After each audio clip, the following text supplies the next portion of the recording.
بسم الله والصلاة والسلام على رسول الله. الإخوة والأخوات، السلام عليكم ورحمة الله تعالى وبركاته.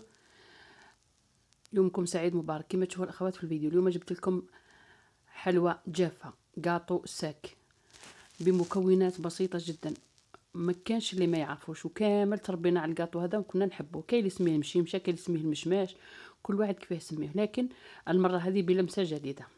حنا بكري كنا نديروه هنا نلصقوه بالمعجون ونزيدو نطليوه من برا بالمعجون ونديروه في السكر حرش، لكن المره هذه الاخوات بدلت فيه شويه وبمكونات بسيطه جدا ورائع. كما تشوفوا هنا الاخوات جبت 250 غرام زبده بحراره الغرفه كما شفتوا. طبعا نحط لها كاس تاع 140 مليلتر سكر غراسي، يعني سكر رطب. كما تشوفوا الاخوات نهبطوا في الصفايه هذه باش يتنحاولوا الكراكيب هذيك ولا الكلاكيع هذيك، ونبدا نضربه بالباطير الاخوات حتى يولي ابيض اللون تاعو، يعني الحبه تاع السكر تذوب مع الزبده. طبعا كما قلت لكم الزبده راهي بحراره الغرفه. المهم المرحله هذه الاخوات بعد ما ضربته مليح، واش اللي نزيد له حبه تاع بيض، حبه كامله يعني بالصفار بالبياض، ونزيد نمزج جيدا. المهم هنا بعد ما درت الاخوات هاد المكونات، واش اللي نجيب كأس هذاك اللي كيلت به السكر، نديرو نشاء. السر في هذا في الكاطو هذا انه النشاء تخليه خفيف بزاف. حنايا الوصفه القديمه كنا نديرو له غير فرينه برك، لكن دخلنا عليه النشاء لانه تمد له نكهه، وفي نفس الوقت يجي الجود تاعو رائع ويجي كيما الغريبيه، يطيب ابيض. المهم الاخوات نحط لهذيك الكأس تاع النشا ونضرب. المره هذه ما نضربش بزاف بالباتور، نخلط بالفوي برك، نتاكد باللي النشا راهي دخلت كامل مع المكونات هذوك. سما مش مضطره باش نضرب بالباتور ولا بالفوي برك ولا بمغرفه تاع حطب وانتي خلطتيه. المهم بعد ما نحط دوك النشا، واش اللي نزيد ندير في المرحله هذه؟ درك نحط الفرينه. هي من المفروض دوك نضيف 2.5 حتى ل3 تاع فرينه، ونحط الزاز تاع القارص. لا ما عندكش الزاز تاع القارص حطي قشور تاع الليمون ولا تاع البرتقال، المهم نكهه ولا فاني. بعد ما حطيت المكون هذا الاخير الاخوات، نبقى دوك نولي نحط بالكاس تاع الفرينه ونشوف القوام تاع العجينه هذه. ما نحطهمش دفعه واحده، قادره مثلا تجيني العجينه يابسه وما نقدرش كيفاه نحل المشكل.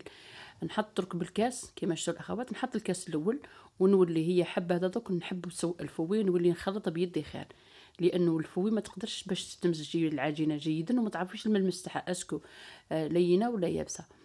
في المرحله هذه الاخوات بعد ما بديت حطيت الكاس الاول، نحط الكاس الاول ونخلط، نحط الكاس الثاني، الكاس الثالث نبقى نحط بالعقل برك ونخلط، لانه الزبده كل ما تتعاملي معها باليد تاعك قد ما تذوب، وقادره ما تعرفيش القوام تاع العجينه. هي الماكسيموم العجينه هذه يعني هذه الكميه هذه تدينا 3 فرينه، والرابع النشا اللي حطيناه المره الاولى. المهم الاخوات عينك ميزانك، ما تحطيهمش دفعه واحده، حطي بالعقل وشوفي، حطي بالعقل وشوفي حتى توصلي للقوام تاع العجينه اللي حابته نتيا. لانه دوك حنا العجينه هذه مش راح نطرحوها ولا راح نديروها كراكيب ولا كريكبات صغار ونحطوهم في الفور، وكل مثل ما تحطيلهاش الفرينه الكميه اللي تحتاجها، من بعد كي تحطي هذوك الكوريات في الفور راح يهبطوا بزاف. وبالتالي لازم تحافظي على الكيل اللي هو قلنا كاس تاع تاع النشا وثلث كيسان فرينه وشويه، تحطيهم بالتدريج، كل مره تحطي بالعقل وتخلطي، تحطي بالعقل وتخلطي حتى توصلي للقوام اللي قلنا عليه. طبعا وفي المرحله هذه تضيفي خميره الحلوى، لكن خميره الحلوى ما نضيفوش كيس كامل، نحطوا غير ملعقه تاع قهوه فقط خميره الحلوى، لانه ما حناش حابين العجينه هذه راح تطلع بزاف، حنا ماذا بينا تبقى محافظه على الشكل تاعها. ونديرهم كويرات كيما هاد شفتوا الاخوات، تقريبا 30 غرام الوحده، ونحطوهم يطيبوا في الفور بعد ما كنا سخناه، ونحطوا على 180 درجه ونحطوهم يطيبوا.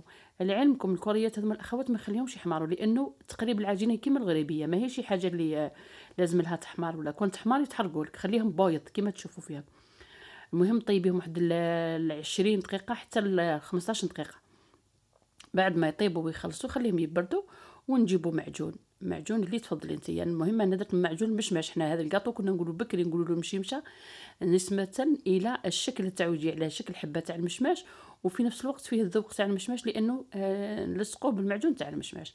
نديروا بالطريقه هذه الاخوات، نديروا حبيبه فوق اختها بالطريقه هذه، ونخلي المعجون هذاك يخرج منه من على الحراب، وهذاك هو اللي نزيد نلمو ولا نزيد نمرغدو احنا بكري كنا قلت لكم نديرو فيه سكر كلاص، لكن حنا دوك الطريقه هذه بدلنا زعما شويه طورنا فيه.